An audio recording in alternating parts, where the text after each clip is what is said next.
Hey there, boils and ghouls. Welcome to this week's episode of Hollow Weekly. Nick and George here with a follow-up to like our first episode. I think our first follow-up, maybe.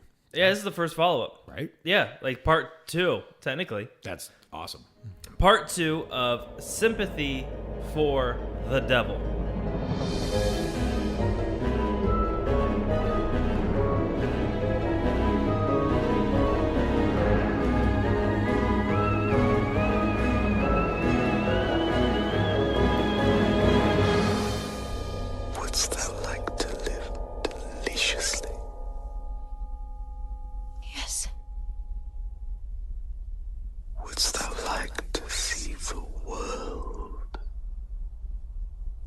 What will you from me?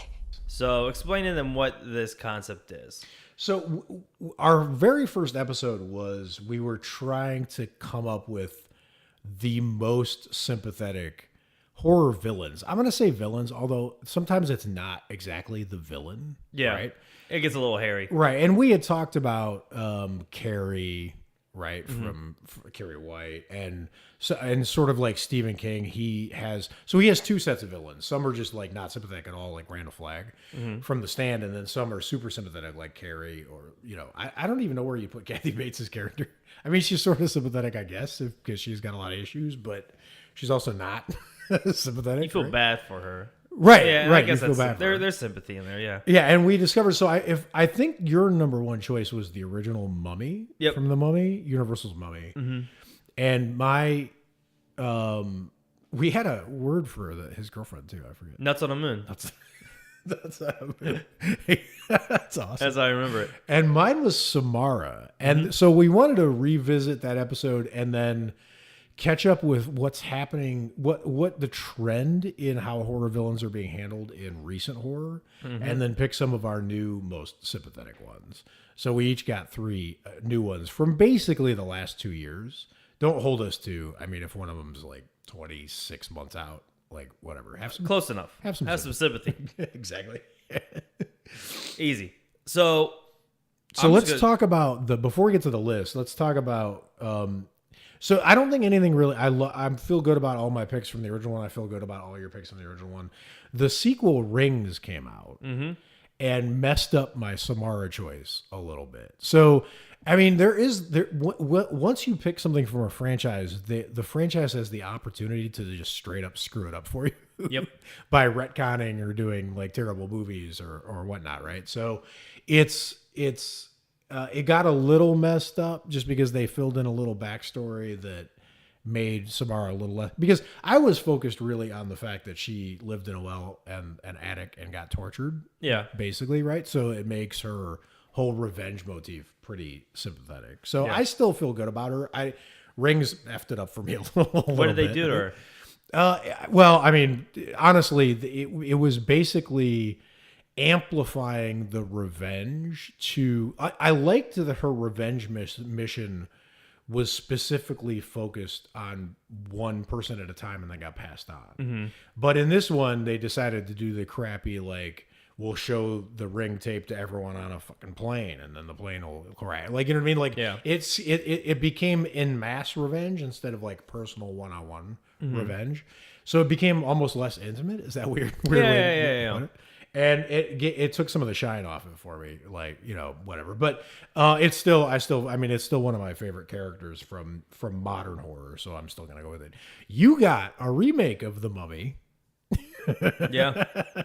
How'd you feel? Or you didn't even see it, did you? No, I still haven't seen it. You're still amazing. I defended the fuck out of it. Like, give it a shot. Let's see what happens when You it comes did? out. Oh my God, And then that's it right. came out, and I was like, well, now we know. You bet on the wrong It band of is. stores. It is 100%. Well, I want to make sure, like, without a doubt, it is the suck. Right. Because it's easy to hate something before you've even seen it. Well, yeah, that's kind of what our podcast is about, right? Giving things a chance and not overjudging, and a lot of times, that's the thing. Well, I mean, I did watch the Dr. Jekyll scene, and that was just ridiculous. Yeah, that is the worst moment. Yeah, of the entire. It was not good. Entire movie. So that's a bad. But honestly, they made her character pretty sympathetic in terms of backstory, and that. So but let's talk about where things are trending, and before we jump into the list, just the general, what kind of.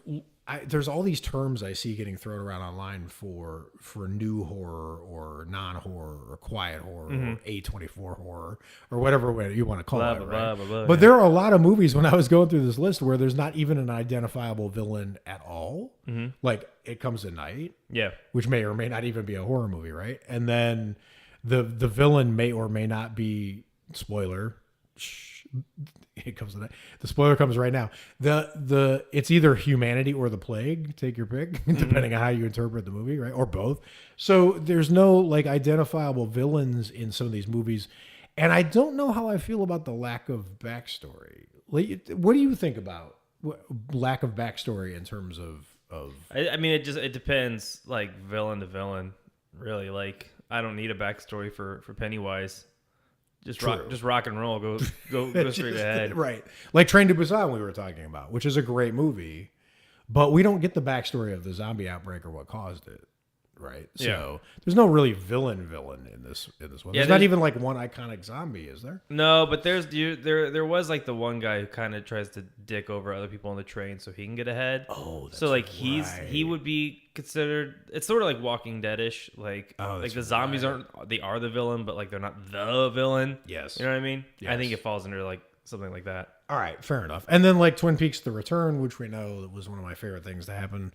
And a lot of people don't consider that horror either, although they're wrong. And it's not that it's straight horror or pure horror, but it's definitely got enough horror elements and scary things to qualify.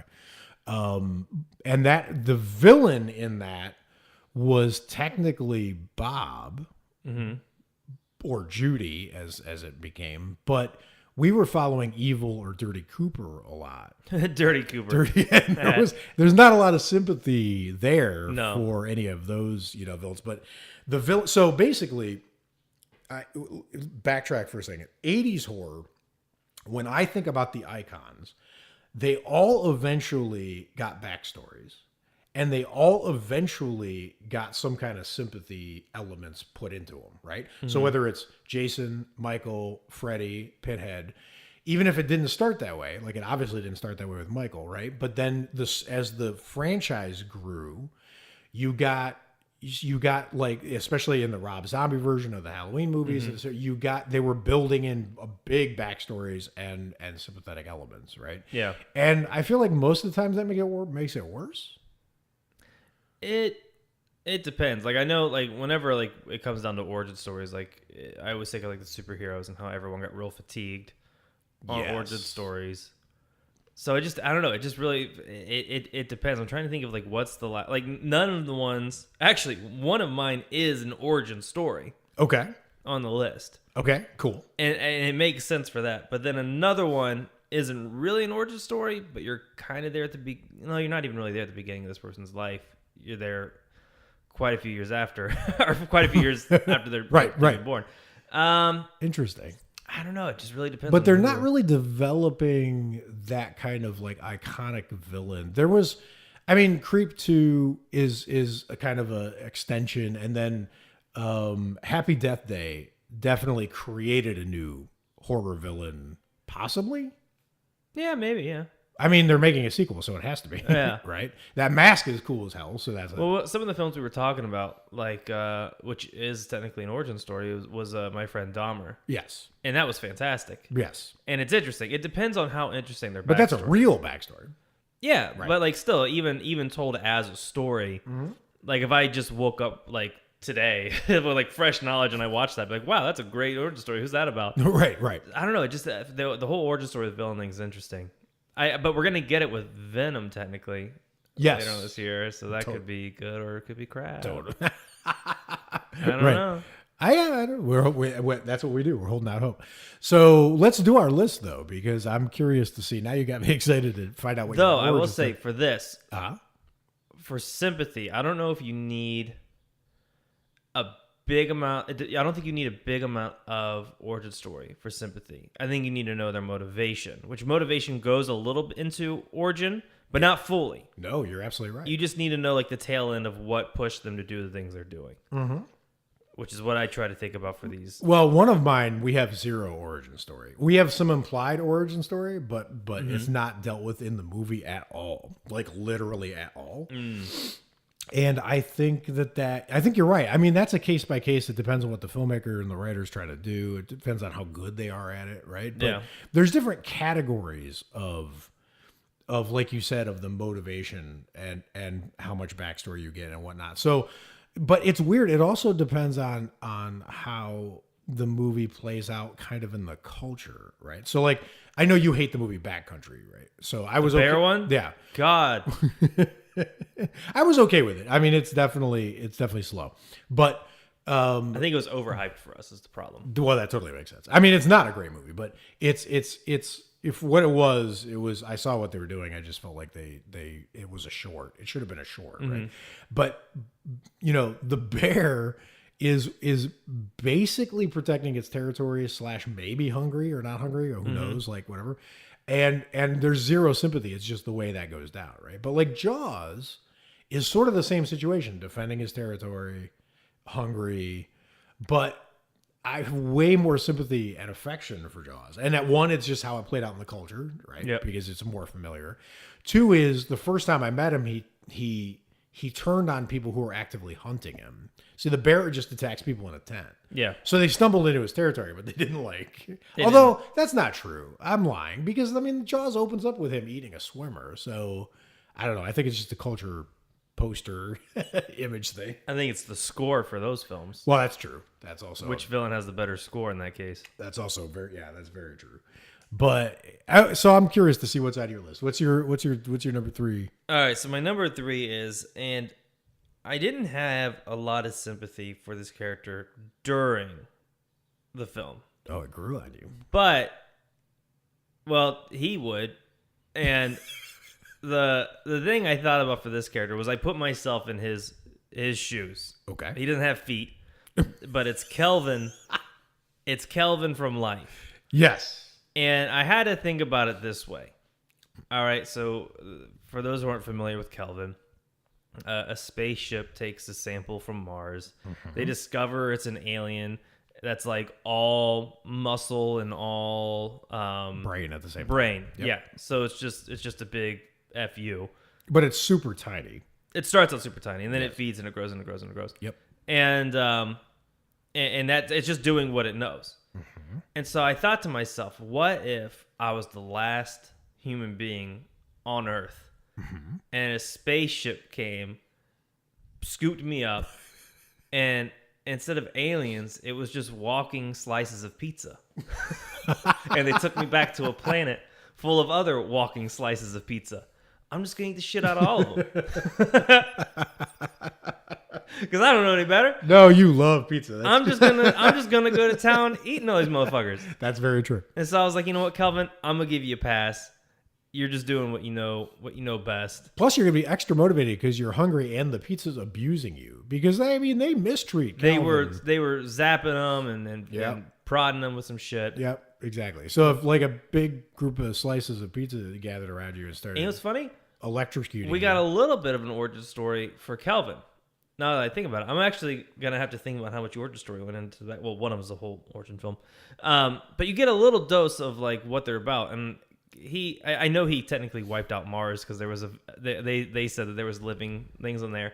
But part of me feels it's almost sort of like I would categorize this under the Jaws backcountry area where this thing is just doing what it does. It's not thinking to itself like, oh, this brings discomfort to the human. He's like, I'm just gonna eat your insides, Ryan Reynolds, and that's it. See you later, alligator. I don't know. That's arguable, but the movie doesn't dwell on it. I mean, they do hint at the fact that since he's all brain, he's super smart. He definitely is planning. Like he schemes his escape from the barren space where they scooped him up and took him to. And how to get to another planet, right? Sort of like a parasite would. You ever heard of those freaky parasites that like hijack insects and fuck with their brains. I think we've talked about that before. They make them go haywire and like climb to the top of leaves of grass, and then birds eat them, and that's how the parasites get in the birds, by manipulating their host, right? So he does definitely scheme, which means he might be intelligent enough to know that he's inflicting suffering on a whole bunch of people, and he just doesn't care, right? Well, let me ask you a question. If you discovered you were on a planet of big slices of pizza, and then you saw the big slices of pizza hugging it out and playing football with each other and just having a good old time, would you still eat them, no problem? Is there like a hamburger stand on this planet? No, it's just pizza. Then it's pizza. Then I'm going to eat the pizza. I don't care. I already eat animals. And cows have like best friends, but I still eat steak. Side story. I saw a tweet heading over here to record this from this horror author. I forget his name. I wish I remembered it. He's really funny. And he had said, I just braked my car hard, going 60 miles an hour with someone tailgating behind me, and almost died so that I didn't hit an injured bird on the road, but I ate fried chicken 6 hours later. So I don't know what's wrong with me. And that's the same mindset. It's like, yes. I don't know what's wrong with me, but you guys look awfully good. So I'm going to have to do what I do best and go to town on your whole planet. Yeah. Fair enough. I don't know how much sympathy is there. We did limit it to the past 2 years. Yeah, no, so and like I said, a lot of the villains in the last 2 years have either been zero sympathy like Pennywise or not a lot of backstory. For this one, I had put myself in Calvin's whatever body, whatever he's made out of, just to think like if I would do the same thing, and I would.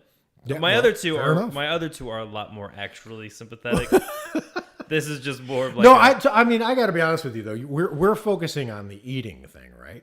But when you take a step back and you look at how that actually transpired, he did get scooped out of his living place and then experimented on, and they killed him. I don't know if you remember, but they basically killed him because they thought he was dead, and that's why they were shocking him, as they were trying to bring him back to life, right? So they basically put him down. So at that point, he's thoroughly pissed, which I think can factor into how much he cares or not, which is definitely a sympathy, element thing. So I'm honestly, if there was a little bit more backstory, if Calvin came from like a I don't know, a poor village from Pluto, and an alien came in and wiped him out, and he swore to find whoever did it. Sure, absolutely. Then maybe. So I guess it depends on the backstory. And I got to tell you, judging from the last 10 characters I've seen Jake Gyllenhaal play, anyone who kills Jake Gyllenhaal has some sympathy for me because he's just exclusively playing psychotic douchebag. So he was playing Spaceman in this one. Well, I mean, besides this one, but he sensed it was Jake Gyllenhaal. Maybe he knew. Maybe he was like, "Oh, it's the guy from Nocturnal Animals Nightcrawler. I got to take him out."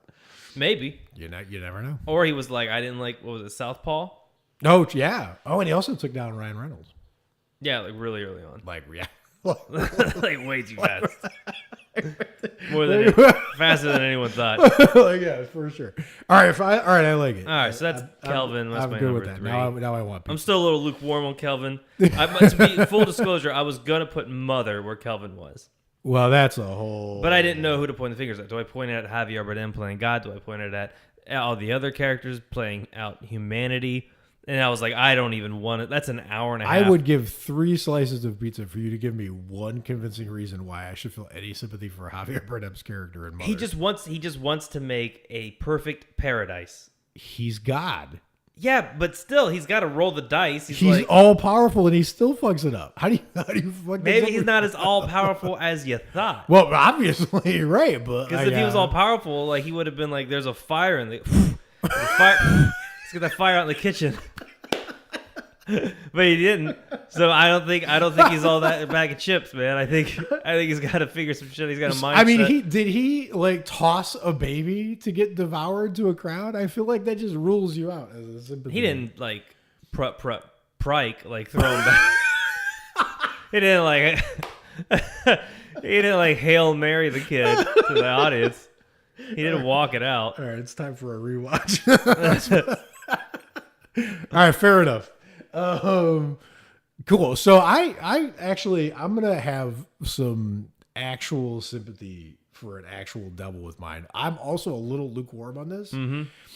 We gotta get those ones out of the way. Because it's gonna get stronger as it goes. But I gotta tell you, I just rewatched this just to catch up for this episode, and I still have a ton of sympathy for Black Phillip / Satan in The Witch, and the reason that I have sympathy for him in this movie is, first of all, I love that we don't get any backstory or like any kind of explanation. You just got to go in with whatever you already believe or feel about, like, especially since they distanced you, right, by plunking you down in that time period with that dialogue, because it's the devil of that time as understood by that time, not now, right? But first of all, if you did a double bill and you watched The Witch and then Devil's Advocate, you would see how much better a lifestyle the devil is capable of having compared to what he has to have in The Witch, right? True. In The Witch, he's a goat for most of the movie, as far as anyone can tell, right? And then he becomes a human being for a second, then he's a goat again, theoretically. And the whole area where they live just looks like garbage, right? So that just seems like a tough way to live, tough area to live, tough, like, not a lot to do, right? Like, he's got to slowly insinuate himself with the two nutty kids. He's got to whisper to them all the time because they're always saying, like, Black Phillip's talking to me, you know what I mean? But I feel like that becomes a chore if you're the devil, right? Because you could be the head of a law firm and walking around and, doing all the flashy stuff that Al Pacino does. I imagine the devil and The Witch, it's sort of like when you work at like a fast food joint and your manager puts the schedule out for next week. And you look at the schedule and you're like, oh, God damn it. I gotta work as a goat for the next 3 months. Right? And I gotta work with these snotty ass kids. Right. Just to get this one broad to join Team Me. That's a lot of work. I want food metaphors for this whole episode now, because now we're on a roll, so that's what we'll just do. And yeah, you're absolutely right. So that's number one. Number two is he has to convince them something that's patently obvious from the go, right? Which is really frustrating. So Rosemary's Baby, it's not clear that she shouldn't fight back. Like, she probably should fight back and try to save her kid. She doesn't know what's really going on.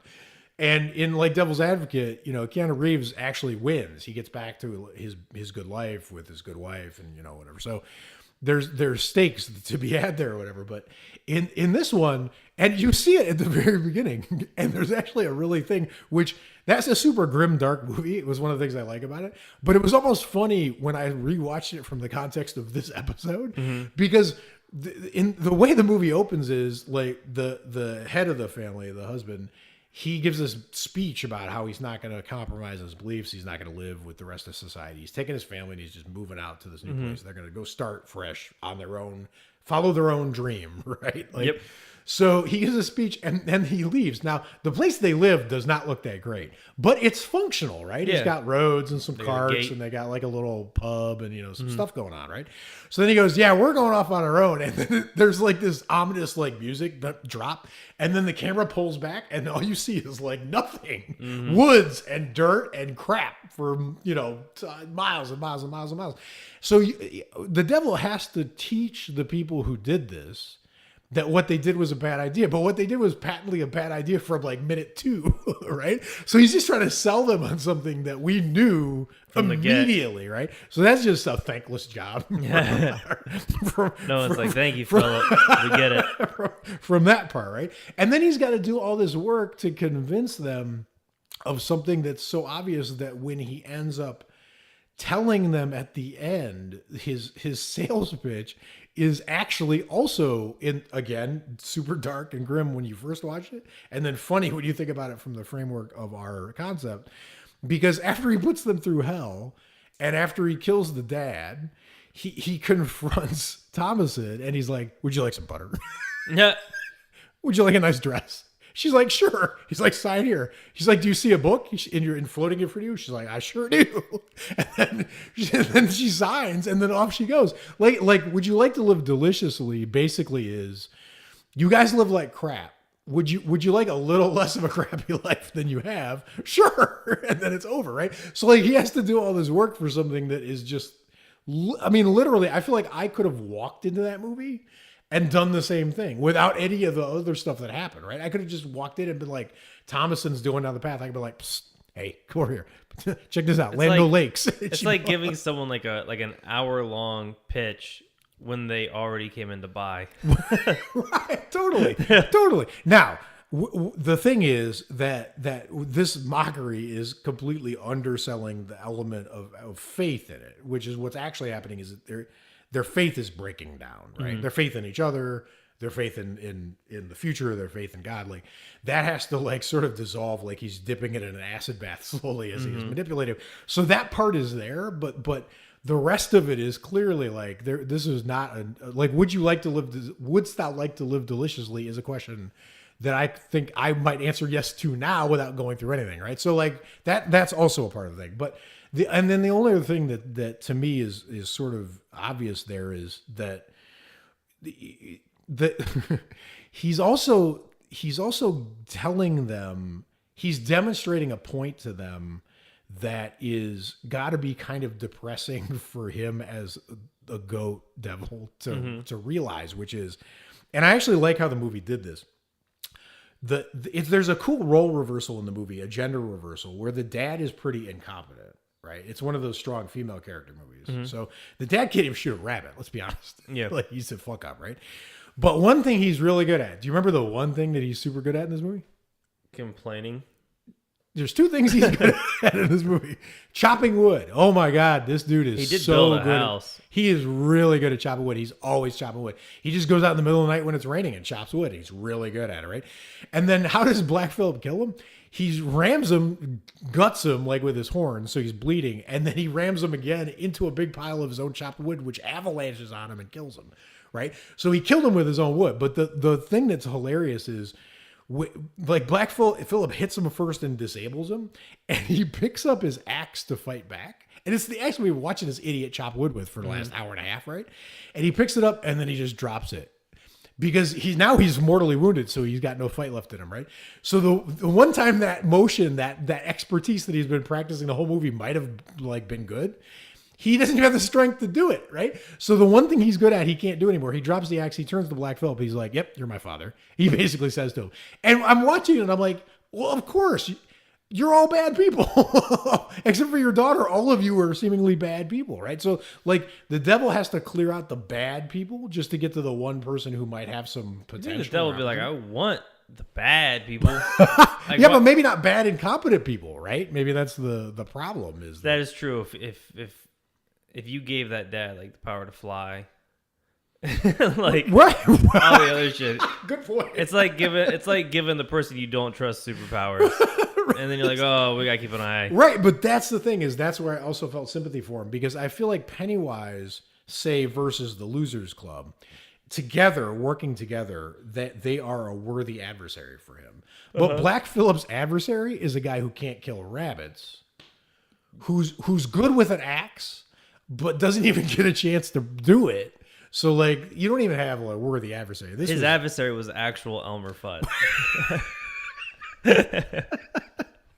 Yeah, so I just feel like that's unfortunate all the way around. So I got a lot of sympathy for this devil, because I think it's way better to be Elizabeth Hurley in Bedazzled or Al Pacino in Devil's Advocate than it is to be a goat. So I agree 1,000%. All right. So we had the debate of how much backstory, how much origin story do you need? Yes. And this is all origin story.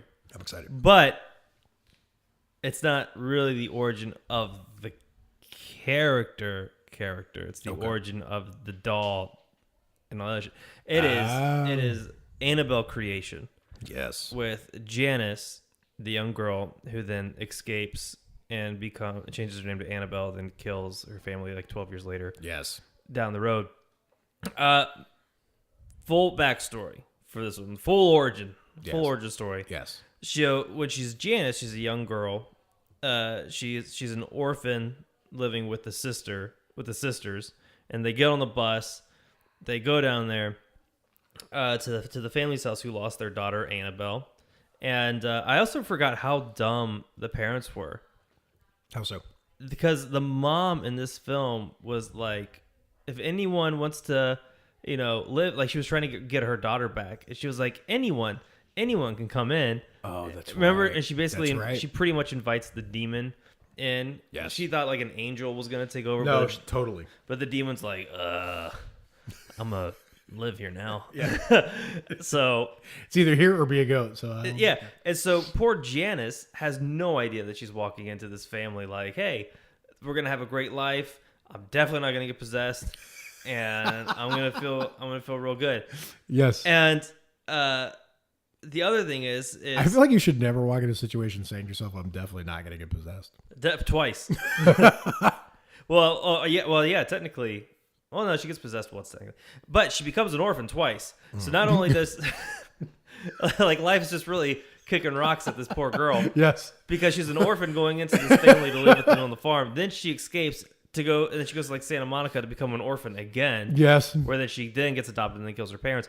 But I feel terrible for the little girl because she has no idea what's in store for her at the beginning of this film. Totally. Like she's thinking like, this is great. We're gonna live with this nice family. Yep. We're gonna have a great life. But then it's just full of pure terror. Yeah, and the movie makes it worse by how it executes it, if I remember. There's basically like house porn at the beginning of it, where we're like touring the house and they're showing us all the rooms and all Yep. the kids are staring like, wow, look how big that is. Look how cool that is. Like, you have no idea. And it all stems back to the mom just like an idiot inviting the fucking demon in.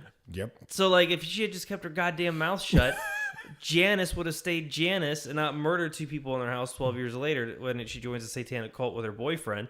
So I don't know when I actually said, because I didn't really feel sympathy for her when we saw the film because it was like, hey, we're watching this horror film, Annabelle Origins, this is great. And it wasn't until like we decided to do part 2 of this episode, I was like, holy shit, Yeah. that's not fair for this. Oh, and that's cool too, because that's sort of like a testimony to, that movie is it's weird because it's a slow thrill ride. You shouldn't be able to be both, but I remember feeling really tense through most of it. So you're not overthinking anything. You're kind of just going along for the ride. You know what I mean? It's like those shows where they're like, they give you simple math problems to do, but they're like throwing pies at you and setting your feet on fire. Like, while you're, what's 7 plus 14? Like, So in your head, someone's like, hey, we got this great idea. We're going to throw pies in this person's face. What else can we do? Why don't we set their feet on fire? I don't know. I haven't really actually seen any of the shows. Just previews for the shows. So, but if I was making a show, that's how it would go. What would make them forget math? Pies in the face? No. Let's set their feet on fire. Look, I co-host a horror podcast, so like that's how I distract people. Don't judge me. But yeah, I mean it's when you think back on it that you're, but it makes me suspicious of other movies that were thrill rides because there's no sympathy, retroactive sympathy for like Valak, right? And stuff like that. Maybe we're gonna get her origin story, I think, this year. So Oh, there might be something in there. Right. I would hope that she's not just because that's the kind of villain I hate is where they're just like, I'm mean to be mean. Yes. Which I think is bogus. Well, unless you do it right. If you're doing I'm mean because I'm an archetype, like John Carpenter did original Halloween, then I'm down with that. But if you're just like mean to be mean, then that's stupid. You're right. That's not a like. It's funny I say that and I can't even think of a villain who's mean to be mean. At least they always try to put something in there. Anyways, regardless, this poor girl orphaned twice, possessed once. Yes. Which she didn't even deserve that. Because then you compare that to all the other little girls who lived in that house. Who knows what happened to them? They could have went to another. They could have went anywhere. The police takes them in. They put them in the orphanage. They have a great life. They get a family. They have a great life. But this poor girl, no, she ain't happy. That ain't happening to her. I never saw the first Annabelle. Right. But from what I gathered, the ending of Origins is how Annabelle began. Right. Yeah. With the people getting killed in the Correct. in the house. So I don't know. I just felt terrible for this girl who had no clue she was walking into. Can I make one argument about how her life got better? Her name got better because Janice is a terrible name and Annabelle is sort of pretty. Like it's sort of the difference between brie and string cheese. like, right? Like the Annabelle is brie and string cheese is Janice. That's a terrible name. Sorry, anyone out there named Janice. But do you know anyone named Annabelle? No. Do you know anyone named Janice? No. Janis Joplin. Well, There's my argument. There's my argument. There's my counter argument for you. Fair enough. One is the name of a scary ass doll. One is the name of a rock legend.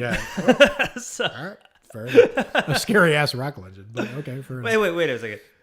You said that Annabelle was brie cheese, right? Just the sound. Just the sound. Just the sound. Okay. Brie is an elegant sounding. I just wanted to make sure brie was on like the pretty side. Yes, because if correct. you say, because full disclosure for everyone, brie cheese is my favorite, and if anyone says differently, they're wrong. No, exactly. It's that simple. I just wanted to continue the food metaphor thing. If I had to put a type of cheese that Janice walked into.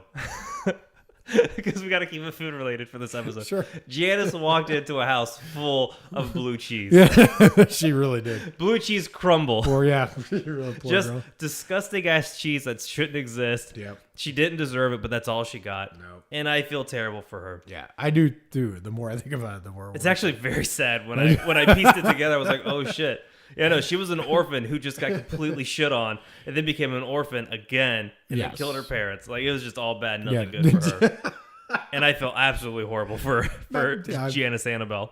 Fair enough. I'm totally with you. All right, so I'm gonna is that it? That's it. Right, just an orphan gets possessed by a demon, and that orphan sucks. Twice. Yeah. Right. So. All right, fair enough. I actually was gonna go with Andy from the Fox Exorcist TV series, but I didn't want it to be all occult satanic. But I'm just gonna give an honorable mention to him real quick. Because he did not deserve any of the stuff that went down, and he sort of became the villain. Although I think possession complicates it, because when you're possessed, I mean, how much of it is actually you, and how much of it is depends on how much you bring on. He did a pretty good job of fighting back and becoming the real him. The series actually has a word for it. It's called integrated. Like, once you're totally joined, you can't get yourself back, right? And I don't, but whatever. It doesn't matter. It's an honorable mention. I'm moving on. So it's canceled. Plus it's canceled, unfortunately. Right. So there's a movie that I'm pretty sure that not a lot of people listening to this would have seen, but it surprisingly though, because it is definitely a horror movie, and it has a pretty surprising cast when you think about it. So it's called The Killing of a Sacred Deer. Now let me just qualify this. As anyone who's listened to the podcast knows, I like obscure. I like art house horror. I'm the one who always puts Mulholland Drive in the top horror movies, the last list thing. So, I hated this movie. I hated this movie with a passion. There's something. This is not a good movie, and there's something about the delivery of the lines in the movie that's completely flat. And I think it's a stylized choice, but. There's a playwright that Jenny hates named Harold Pinter, and his characters all talk like this, but they're just blitzing through lines completely flat. Like, if it was a heart monitor on the line, it would just be flat line, right? So, like, there's literally a scene where Colin Farrell and Nicole Kidman, they're husband and wife. They live in a super fancy house. He's a successful surgeon of some type. And they walk in and they kind of are exchanging about how their day went. And it's kind of like, how are you today? I'm fine. How are you today? Yeah, I had trouble driving home. Yeah, I hit traffic. It's like literally minutes and minutes of that. It just made me want to punch the screen. Not great. But this movie has a really spectacularly weird villain in it. And I think I just had to have a ton of sympathy for him, because he is the politest villain I've encountered in the last 5 years of watching horror movies. He's super polite, and he doesn't seem to want to inconvenience or offend anybody, except for the fact that he's inconveniencing and slaughtering everybody. But he doesn't seem to be wanting to do it. Like, he doesn't have, it's weird. So I'm not going to go through the whole complex thing of the movie, but this movie is basically Stephen King's Thinner. Yep. So there's like a gypsy curse, but no gypsy. The Colin Farrell got drunk, did a haphazard surgery on Barton, the kid who's the villain, on his dad, and killed him through negligence and being drunk. And now Martin is -1 from his family. So he's decided that Colin Farrell needs to be -1 from his family. So he lays a curse on Colin Farrell's family, maybe he talks like it's something that just so when they ask him, I guess sort of why this is happening, he actually doesn't say I'm doing it. He says this is the closest thing to justice I could think of. Which is odd, right? Because it sounds like it's happening almost beyond his control. But basically what he's done is there's a 4-step curse. He's saying everyone in Colin Farrell's family is going to die unless Colin Farrell makes a choice and kills one of them, which is killing a sacred deer, like a sacrifice, right? So he's like, you have to even the score. I lost one, you lose one. If you don't lose one, you lose all, right? Yeah. So there's 4 steps to how you die. How you die in this movie. First, you lose the ability to use your legs. So everyone in this movie just collapses at some point in the movie because they can't walk, and then you can't eat. You refuse to eat, which would be great if you were on a planet of hostile pizza slices, because they would think that was wonderful that happened to you. Then you bleed from your eyes, and then you die, right? So all this starts to gradually happen to Colin Farrell's family, but he's a rationalist. He's a surgeon. He doesn't believe any of this is supernatural, right?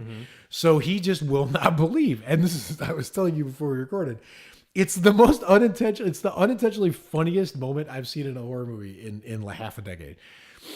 He keeps trying to tell Colin Farrell what's happening. You know, like in Thinner, you know how the gypsy is like thinner and then you're going to get thinner and like whatever. Like you figure it out really fast. You know, something is wrong, but Colin Farrell has not fucking figured it out. His whole family can't walk. They stop eating.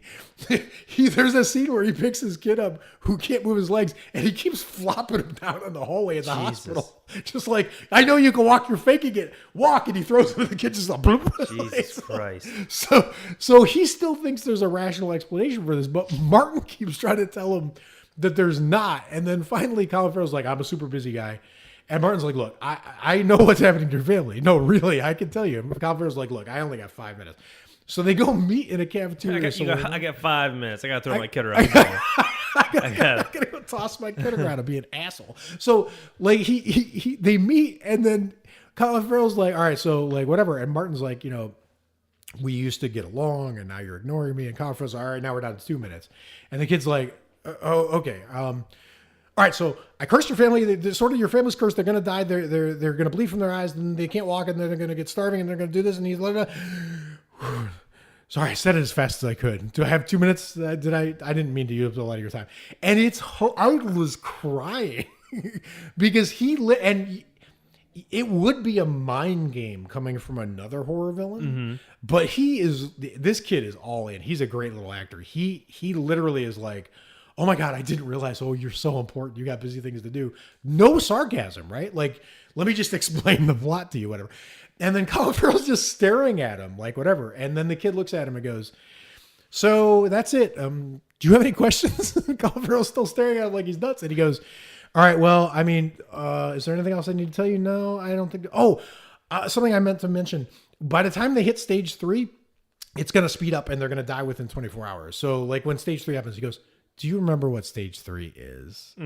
It's bleeding from the eyes. The whole scene is hilarious. But just the fact that this kid is literally he's changing the existence of this family for the worse, but he doesn't want to be a time suck.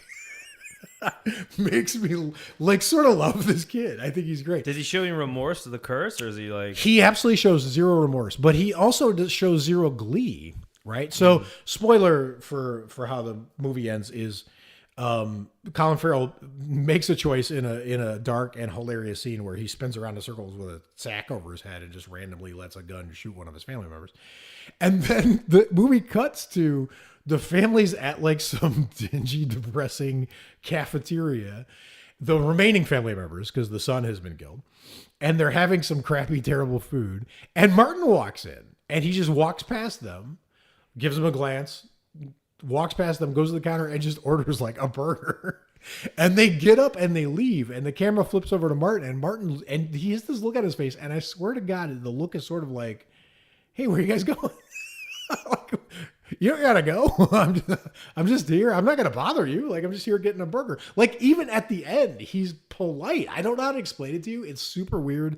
It's not a great movie, but he's a really, really interesting horror villain that is like some kind of weird. He's a weird cross between like Funny Freddy and Rain Man. So I don't know how to explain it, but And he's a young kid, right? Yeah, he's super young. Yeah, but how funny would it have been if Colin Farrell like adopted him? Right? And then he's like, I gotta get rid of someone. Right, I got a new villain. I'm gonna kill my adopted son to end this curse. Yeah, so I don't know. It's a weird. Whenever I think of movies like that, I'm always like, I would just curse him right back. I'd go to, I don't know where I'd go to some voodoo place and be like, listen, this sucks. So I'm gonna right back at you. Yep. We're gonna be miserable, and I'm just gonna drag. It's gonna be war of attrition. Like, I'm just gonna look into your bloody eyes and collapse with you. But I'm telling you, there's a thing about this movie. Like, Martin is now in my head, so I feel like when they bring out like the inevitable Daniel Craig Bond movie next year, and I love his Bond series, right? Mm-hmm. But it's going to be like Christoph Waltz, and there's going to be a scene where he's explaining his evil plan for 5 minutes, and I'm just going to wish for Martin, mm-hmm. right? I'm going to wish that Martin would show up and possess the villain, and he'd be like, "Look, I'm going to shoot a laser at a satellite. It's going to do this. It's going to vaporize the oceans. You're all going to die of thirst." That's it. That's it. Like, I just wish every villain would like explain their plan, like. It's the way you listen to audiobooks at like 3x speed. He's the 3x speed Audible villain. Movies like that get tricky because then I always imagine there's more like witches and voodoo people out there who all just like have this like neutral agreement, like, I'm not gonna do it to you, you're not gonna do it to me, right? Some kids are gonna figure it out, right?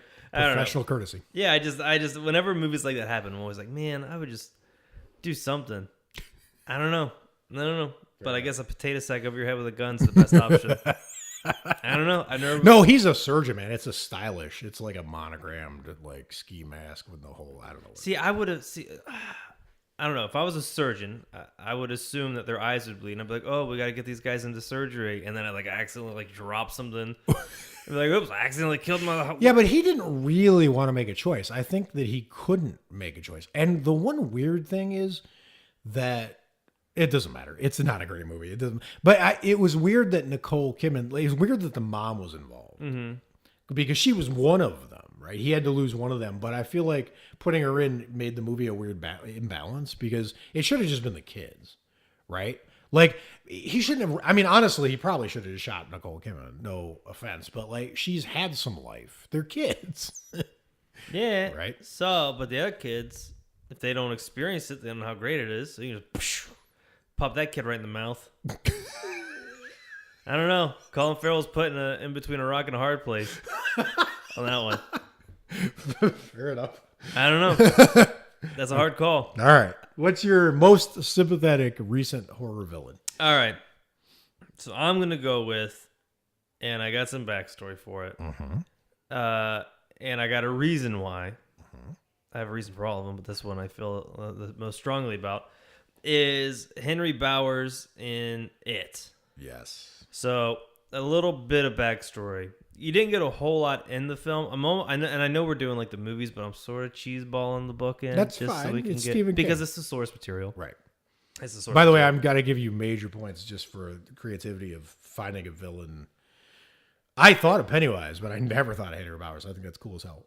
Well, okay, so backstory on Henry Bowers. Raised in a poor, violent environment by his mentally ill father, Butch Bowers, an ex-Marine who went insane and psychotic after being relieved of his war duties, Henry rapidly developed into a hateful, loathing individual who would often display immediate negative and stereotypical feelings towards those around him, particularly his classmates.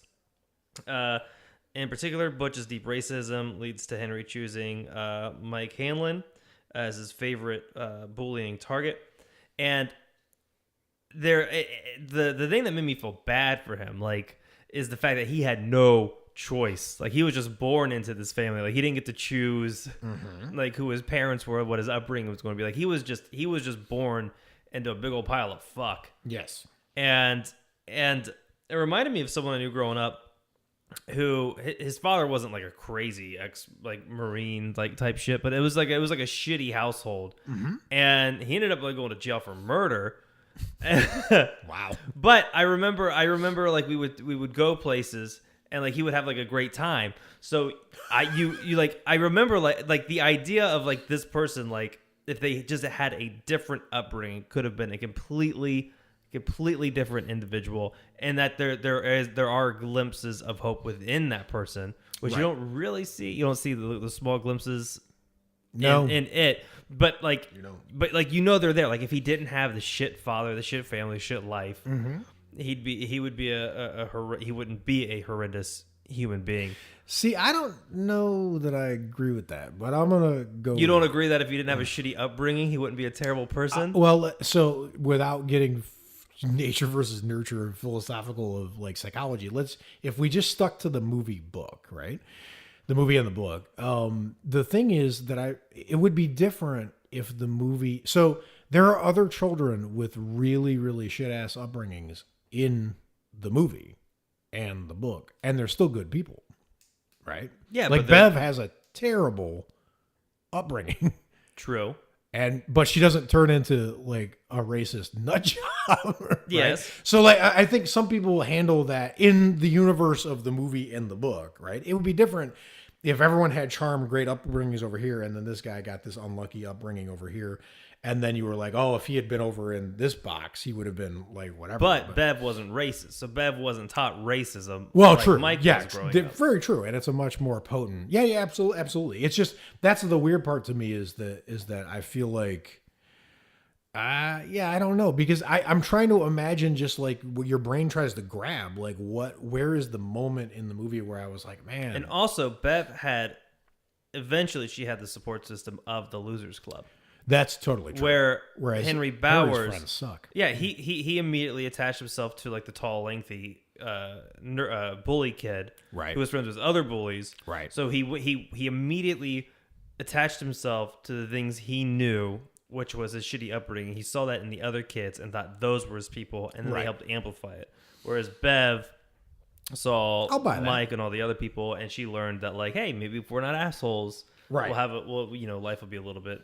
Yeah, and Henry did get basically totally puppeteered by Pennywise, and that was my second thing. So he had no choice in the family got. Then on top of that, Pennywise got his hands on him to do his dirty work to try to finish off the Losers Club. Yeah, when a space alien makes you like the central target, you're like. So it's like a double whammy. So he gets into the insane asylum where it should be that's it, he's done. But then he gets another terrible influence in his life, that being Pennywise. True. To then do that. So he's got a little bit in common with Annabelle. He's got the double whammy twice. That's true. In terms of people who influenced him. Fair enough. I feel like I would have sympathy for anyone who encountered Pennywise because he's truly terrifying. Except for the turtle, I have no sympathy for the turtle. Well, turtles. Is the turtle going to be a part 2? Do we know?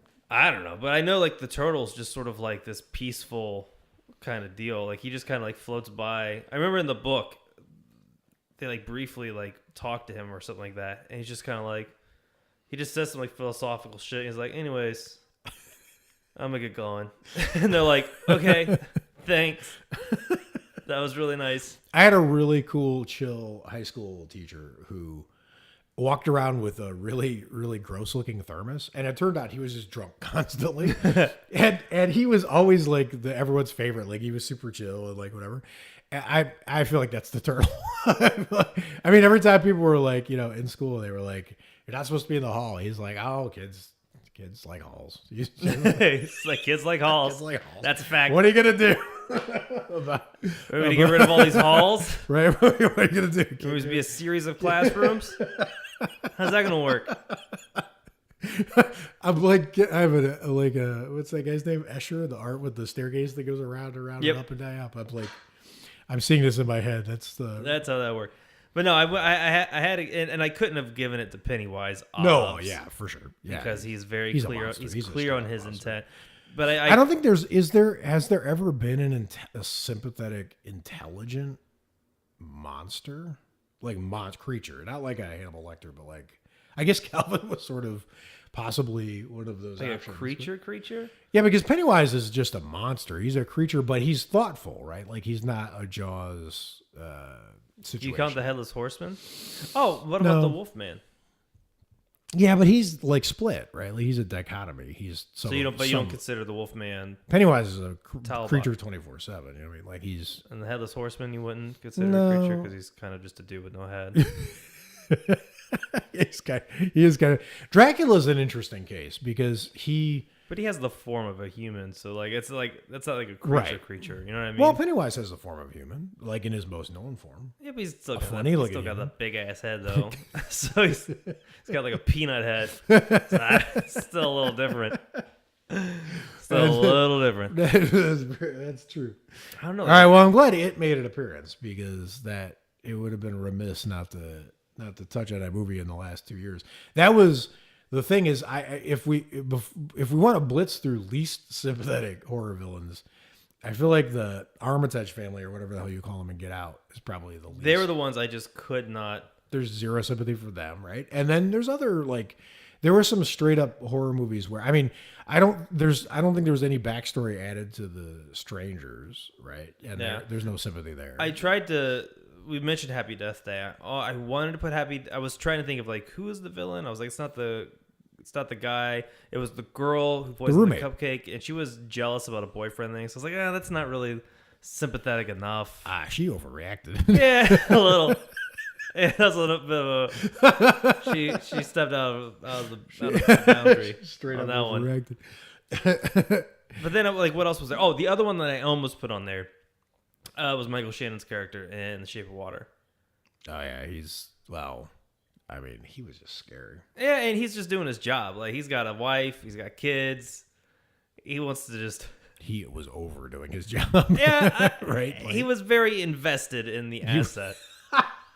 He was very invested. And and part of me, obviously, I was rooting for the asset the whole time you're right to make out. But part of me is I don't blame them for wanting to figure out what the fuck it is. I wouldn't have just killed it. I would have been hey, do you want to live in can we hang out with you and figure out what you're all about? You would have played Texas Hold'em and figured out with him. Yeah, exactly. Different approach. But I understood where his character was coming from, and he wasn't just a dick to be a dick, and he was also following orders. So the only sympathy I felt for that dude was his hand. Yeah. That was pretty gnarly. That's the unfortunate thing. That was pretty gnarly. I was surprised. So my number one is a zombie movie, and I was surprised that it was a zombie movie because I saw this when I was doing my research. I still need to see this one. Yeah, it's a really good movie. So I'm going with The Girl with All the Gifts. If you haven't seen it, it's an excellent zombie. That's the movie. Glenn Close. Right? That's Glenn Close and Patty Considine. I don't know how to say his name. And then the girl who played the actual girl with all the gifts is spectacular. But it's a really interesting twist on the zombie concept. So what happens in this movie is that there's spores that come from plants, and what happens when you breathe them in, they wrap themselves in your brain and your spinal cord, and then you become a zombie that craves meat of any kind, right? As a matter of fact, when you meet the students they're hybrids, which I'll explain in a second. The people who are minding them are covering their skin with cream so it blocks the scent of skin, so that the people don't flip out. But zombies are called hungries in this universe, and then there's hybrids. Now you ready? Strap in for how gross this is going to get. So there are hungries; those are zombies, and then there's humans that haven't imbibe the spores yet, and then there's in between their hybrids, and what they are is if a pregnant woman got infected with the spores, she turned into a zombie, I think, but a hungry, but the baby would only be half infected. So it was hungry, but it still had rational thought and could still speak and have human characteristics. That's pretty cool. But it eats its way out of the mother's belly and kills the mother. And then it's so they can talk, but they also crave human flesh and do whatever. So there's two sets of these kids. There's one set we meet in school who have been muzzled and they're being taught things, right? Raised like kids. And the whole idea is Glenn Close is trying to experiment on them and figure out how to reverse this or cure it, like you would have in any zombie movie. Yeah. There's another set of where the pregnant women all around the world, wherever this happened, but the kids ate their way out and then grew up to be zombies. So they're hybrids too, but they've never been schooled. So they basically are the feral version of the taught kids. So there's almost a class structure, which is really interesting. It's like a Zootopia. No shit. It's amazing. But what's really, really cool and what makes it super sympathetic and I think really interesting of how it goes down is, and there's a great, I'm going to put a big spoiler here. So if you haven't seen it, don't just literally go away and come back to this moment because it's worth not having the spoiler going into it. But basically, the hybrids are being experimented on, and what ends up happening is the theory that the humans have is that the hybrids are actually not hybrids. Mm-hmm. The fungus is like the Thing from the movie The Thing. Yeah. It's manipulating them to say things and do things and act human so that will let them out so that they can go bite people and spread it more. It's like a masquerade. So their theory is that these kids that are learning their ABCs and how to do math or whatever, they're faking it. They're actually full-on zombies, right? And they're just faking it so that it's like when you get a puppy, you're like, oh, she's so cute and like whatever, and then they bite you, right? So they think that they're not really any human. Mm-hmm. They're just fungus masquerading as human, right? But at the end of the movie, the girl who's playing the girl out of the gift, she looks at Glenn Close, and Glenn Close, she goes, "You believed that I'm just a masquerade. Like I'm not really. I don't feel these things. Like whatever. You've believed that this whole movie. Do you still believe it?" And at the end, Glenn Close goes, "No, I don't believe it. I think you are actually part half human, half fungus. Like I've come to realize that I was wrong. That theory is wrong." Yeah. Right. And she goes, and the girl goes, "Well, so what's your plan?" She's like, "Well, I'm going to reverse it which means all the half fungus, half people like you, like I'm going to kill the fungus side of you and make you back to human beings or whatever." And she looks at her and goes, "Well, if I'm just a different kind of living being, why do I have to die for you?" So she's seeing herself as the evolution of something. Like half fungus, half human is better than just human to her, right? So she's like, why do you get to poke me and syringe me and do experiments and do like whatever just so that you can reverse me back to what I was? I'm evolving, right? So the spores, when they get disturbed, if they get burned or they get hit by rain, they spread. So the girl goes out, finds the biggest spore tree that there is, lights it on fire, spread the spores across the whole world, and just ends humanity. Wow. And the one person the whole movie that's been nice to her, she warns her and keeps her in a lab, like kind of picture the end of Ex Machina where the guy was trapped. So it's sort of like that, but she can talk out of it like he could. And she gathers a whole bunch of the hybrid kids that were in the class, and they're gathered around the window, and the one human being that's left is in there. And she goes, "Okay, let's continue our lessons." And she has the humans keep teaching the kids because she pictures herself as the next step in a new species, right? So she ends humanity and does horrible things and tears people's throats out and does whatever. But first of all, she's been told that she's something that she wasn't. And then at the end, she realizes that it's a choice between humans and me, right? And I think that is just a really clever way to reframe like the zombie thing. And also super sympathetic because like that you got to ask yourself, like it's the thing, like you picture like the Titanic, right? Like it's women and children first, they get on the life raft first. It's easy as a guy to think to yourself, all right, I'm going to let the women and children go there. But what if the women and children weren't women and children? What if they were parrots and snakes, right? You wouldn't do it. You wouldn't be like, let the parrots and snakes get in the boat and I'll get boat last, right? She's a different species. Right? So she does the horrible things and ends everything, but it's a completely logical choice. Why? When she figures it out. And the only way she figures it out is that they taught her to be smart enough to figure it out, right? They brought it on themselves. Right, exactly. Yeah. So I think it's really chilling, really fascinating a way to do it. And I found myself not only super sympathetic for her, but totally invested in how that story went and wanted to see how it went after that step, right? So I didn't expect to find it from a zombie thing because there's not a lot of sympathy usually in those. I mean, the last sympathetic zombie I can remember is what, like maybe Big Daddy from Land of the Dead. Well, I was gonna say the last person I felt sympathy for was Andrew Lincoln trying to get out of The Walking Dead. He's got one more season, man. He was like, I'm done. He's got talk about telegraphing where that show's headed. I'm at my wits' They didn't even end. release the season, and they were like, "He's not going to be around." He's gonna be gone. Right. So yeah, no, I now need to go check out that movie. It sounds very interesting. I think I might dig it. Yeah, it's a cool movie. But it's weird because there's she's sort of, I liked her look, and she's sort of iconic, and it's the closest I could get.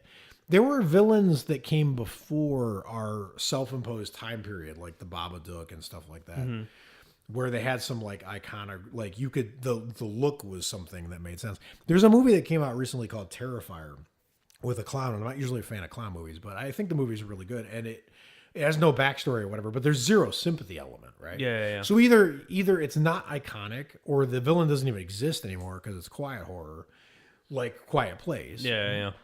And now we've got this one kind of miraculous movie where there was a villain you didn't expect, that she looks totally innocent, and she's really terrifying. How it goes. So that's number one for now. I'm looking forward to revisiting this like 2 years on. Yeah, I wonder what kind of villains we're going to be treated to down the road. I mean, I was stretching it a little bit for Calvin, but I do like the other two choices immensely. Mm-hmm.